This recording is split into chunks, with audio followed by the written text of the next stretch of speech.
ជំរាបសួរបងប្អូនទូទាំងស្និកជនហើយបងប្អូនជនរួមជាតិខ្មែរជាទីស្រឡាញ់ជាទីរាប់អានហើយឥឡូវចង់នាំបងប្អូនទាំងអស់គ្នាដើម្បីមកស្ដាប់ព័ត៌មានផ្ទៃក្នុងយើងម្ដងហើយកន្លងមកយើងស្ដាប់តែព័ត៌មានតាក់ទងជាមួយនឹងអ៊ុយក្រែនរុស្ស៊ីអាមេរិកអង់គ្លេសអីបារាំងអីណាក៏ប៉ុន្តែថ្ងៃនេះចង់នាំបងប្អូនមកយើងមកសិក្សាក៏មកជាដឹងព័ត៌មានទាំងអស់គ្នាអំពីរវាងថៃកម្ពុជាដែរហើយដែលយើងចង់ដឹងថាស្ថានភាពរវាងថៃនិងកម្ពុជានឹងឈានដល់ចំណុចណាហើយបាទព្រោះឥឡូវហ្នឹងឃើញស្ងាត់តាមព្រំដែនក៏ប៉ុន្តែស្ងាត់តាមចំណុចណាហើយកាលពីថ្ងៃទី24 25យើងនេះក៏ទៅតែមានបញ្ហារវាងថៃដែលនាំអាវុធបាទចេញពីខេត្តកោះកុងបាទហើយយើងមិនដឹងថាគាត់ចូលតាមណាទេហើយយើងក៏មិនដឹងថាមានតែហ៊ានជើងទឹកការពារយ៉ាងម៉េចដែរយើងមិនហ៊ាននិយាយស៊ីជម្រៅទេពីព្រោះអីព្រោះយើងមិនបាននៅក្នុងហេតុការណ៍ហ្នឹងប៉ុន្តែបើយើងយោងទៅតាមឯកសារធម្មតាទាហានជើងទឹកជើងគោវាតែងតែមាននៅគ្រប់ប្រទេសទាំងអស់ដើម្បីការពារដែនអធិបតេយ្យភាពរបស់ខ្លួនមិនថាដីគោកមិនថាដីទឹកព្រំដែនយើងមានទាំងអស់ក៏ប៉ុន្តែអត់ដឹងថាម៉េចបានទាហានហ្នឹងចូលមកហើយដឹកអាវុធចេញទៅវិញទៀតហើយខ្មែរយើងអត់ចាប់បានទេក៏ប៉ុន្តែបែរជាថៃហ្នឹងចាប់ទាហានថៃដែលដឹកអាវុធចេញពីខ្មែរហ្នឹងចេញទៅបានឥឡូវយើងងាកមកមើលតាក់ទងជាមួយនឹងចំនួនព្រំដែនវិញម្ដងរវាងថៃនិងកម្ពុជាថាតើដល់ចំណុចណាហើយមួយរយៈនេះបាទអង់គ្លេសអំពាវនាវឲ្យមានកិច្ចសន្ទនាដោយសន្តិវិធីជុំវិញចំនួនព្រំដែនកម្ពុជានិងថៃហើយដោយបងប្អូនបានដឹងហើយអង់គ្លេសកម្រចេញមុខរឿងកន្លងមកសូម្បីតែអាមេរិកវាយអ៊ីរ៉ាក់អ៊ីរ៉ង់យ៉ាងណាក៏អង់គ្លេសហ្នឹងក៏មិនសូវជាចេញប្រតិកម្មអីដែរមិនមែនមានន័យថាអត់សមត្ថភាពទេក៏ប៉ុន្តែគិតថាអាមេរិកឬក៏ប្រទេសដៃគូផ្សេងៗអាចចាត់ការបាន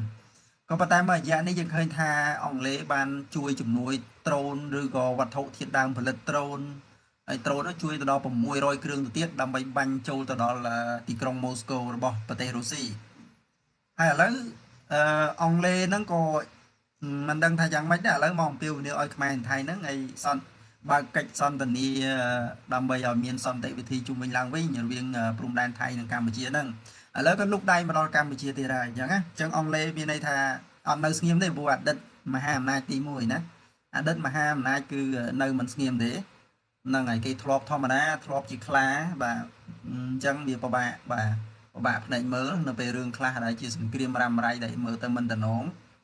បាទឥឡូវយើងចូលទៅព័ត៌មានលំអិតទាំងអស់គ្នាចឹងថ្មីនេះគឺថ្ងៃទី25យើងនេះតែម្ដងបាទថ្ងៃទី25យើងដល់ថ្ងៃទី27ហ្នឹងចឹងមានន័យថាអង់គ្លេសនឹងអំពាវនាវឲ្យមានកិច្ចសន្ទនាដោយសន្តិវិធីជុំវិញចំនួនព្រំដែនកម្ពុជានិងថៃអញ្ចឹងរដ្ឋមន្ត្រីអង់គ្លេសទទួលបន្ទុកតំបន់ Indo-Pacific លោកស្រី Rosie Winterton ដែលកំពុងបំពេញទស្សនកិច្ចលើកដំបូងរយៈពេល3ថ្ងៃនៅកម្ពុជាចាប់ពីថ្ងៃទី25ដល់ថ្ងៃទី27ខែសីហាឆ្នាំ2026អញ្ចឹងគាត់ទៅមកដែរបាទថ្ងៃ25ឥឡូវថ្ងៃនេះថ្ងៃ25បាទគាត់ទៅចេញដំណើរមកដែរអញ្ចឹងហើយអញ្ចឹងលោកស្រី Winterton ហ្នឹងថា Rosie បាទលោកស្រី Rosie ហ្នឹងគឺនៅក្នុងកំឡុងពេលទស្សនកិច្ចហ្នឹងឯងគឺលោកស្រីបានអំពាវនាវឲ្យមានកិច្ចសន្ទនាដោយសន្តិវិធីអំពីចំនួនព្រំដែនកម្ពុជាថៃបាទនេះបាទតាមសេចក្តីប្រកាសសារព័ត៌មានស្ថានទូតចក្រភពអង់គ្លេសនៅថ្ងៃអង្គារទី25ខែសីហាបាទគឺថ្ងៃហ្នឹងបាទគឺថ្ងៃបាទគឺគាត់បានមកកម្ពុជាបាទហើយលោកស្រី Rosie ដែលជារដ្ឋមន្ត្រីអង់គ្លេសទទួលបន្ទុកតំបន់ Indo-Pacific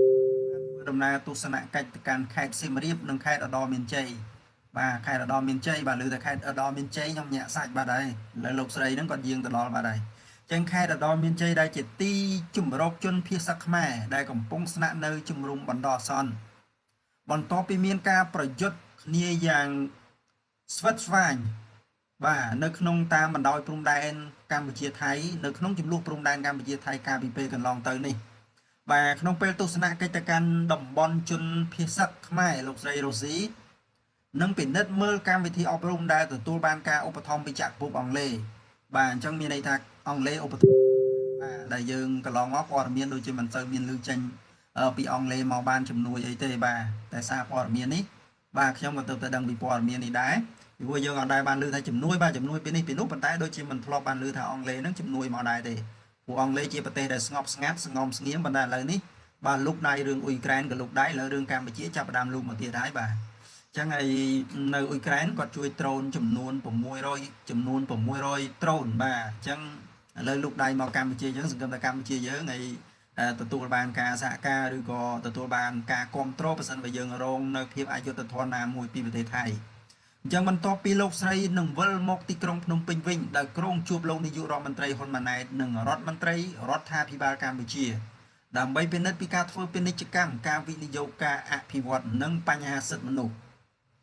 បាទបញ្ហាសិទ្ធិមនុស្សនេះនៅតែរ៉ាំរ៉ៃសឹងតែបាទអាចនិយាយថា40ឆ្នាំចង់50ឆ្នាំហើយគឺសិទ្ធិមនុស្សនេះគឺយើងលើកទៅមុខលែងរួចហើយគឺនៅតែប៉ុណ្ណឹងបាទសិទ្ធិមនុស្សនៅតែប៉ុណ្ណឹងបើតាមសេចក្តីប្រកាសសារព័ត៌មានរបស់ស្ថានទូតចក្រភពអង់គ្លេសទស្សនកិច្ចរបស់លោកស្រីរ៉ូស៊ីនៅកម្ពុជាពេលនេះ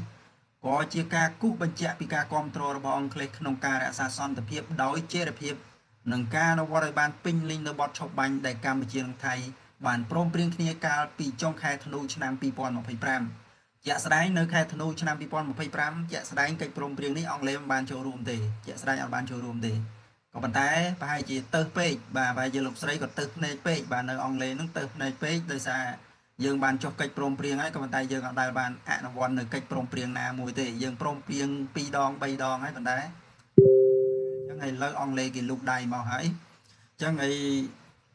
យើងអាចមានអីហៅថាសន្តិភាពឬសុវត្ថិភាពមានភាពកក់ក្ដៅខ្លះដែលអង់គ្លេសដែលធ្លាប់តែជាប្រទេសស្ងប់ស្ងាត់បែរជាលូកដៃជួយអ៊ុយក្រែនជួយកម្ពុជាឥឡូវយើងរងចាំមើលបន្តទៀតថាតើប្រទេសអង់គ្លេសនឹងជួយអ្វីខ្លះដល់កម្ពុជាហើយសូមបញ្ជាក់ផងដែរថាតើដំណើរទស្សនកិច្ចរបស់រដ្ឋមន្ត្រីអង់គ្លេសទទួលបន្ទុកតំបន់ Indo-Pacific ធ្វើឡើងតែប៉ុន្មានថ្ងៃតែប៉ុណ្ណោះអញ្ចឹងទស្សនកិច្ចរបស់គាត់គឺធ្វើចាប់ពីថ្ងៃទី25បាទគឺថ្ងៃនេះតែម្ដង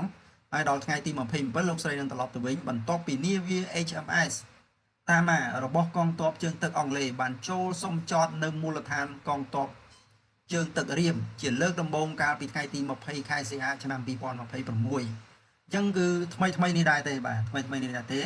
ហើយការចូលសុំចតរបស់នាវាអង់គ្លេសនេះក៏ត្រូវបានស្ថានទូតអង់គ្លេសប្រចាំកម្ពុជាចាត់ទុកថាជាជំហានថ្មីមួយនៅក្នុងការពង្រឹងកិច្ចសហប្រតិបត្តិការផ្នែកការពារជាតិ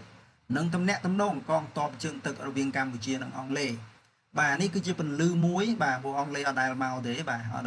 ដែលមកជាផ្លូវការរហូតដល់នាវាអញ្ចឹងទេយើងរយៈពេលប្រហែលឆ្នាំចុងក្រោយមកនេះបាទគឺអង់គ្លេសស្ងប់ស្ងាត់មែនតើក៏ប៉ុន្តែឥឡូវនេះផុសផុលរហូតបានមកដល់កម្ពុជាយើងហើយសង្ឃឹមថាយើងទទួលបានសន្តិភាពឆាប់ទាំងអស់គ្នាហើយព័ត៌មានដែលខ្ញុំទទួលបានសូមបញ្ចប់តែប៉ុណ្ណេះហើយយើងនឹងតាមដានទាំងអស់គ្នាទៅតើថ្ងៃទី27ហ្នឹងលោកស្រីជួបជាមួយនឹងនាយករដ្ឋមន្ត្រីហ៊ុនម៉ាណែតហើយបានជជែកសំណេះសំណាលអំពីកិច្ចសហប្រតិបត្តិការអ្វីខ្លះយើងនឹងតាមដានបន្តទៀតបាទអរគុណបាទសូមជម្រាបលាបាទ